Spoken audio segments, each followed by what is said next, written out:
Hey everyone, welcome back. In this video, we are going to check how to report an incorrect speed limit in Google Maps. If you are new here, hit the subscribe button for more helpful tutorials. Let's get started. Step 1.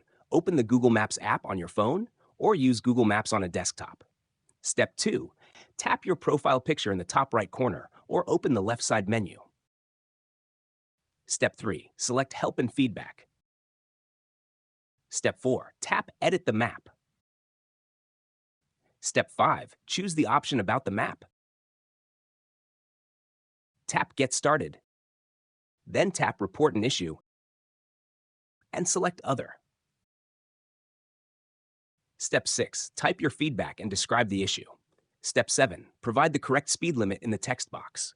Be specific. Mention the exact number, the units, and any nearby landmarks. You can also include the full name of the road or a link to road rules to make your report stronger.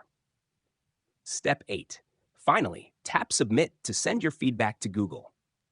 That's it. Your edit will be reviewed, and if approved, the speed limit will be corrected.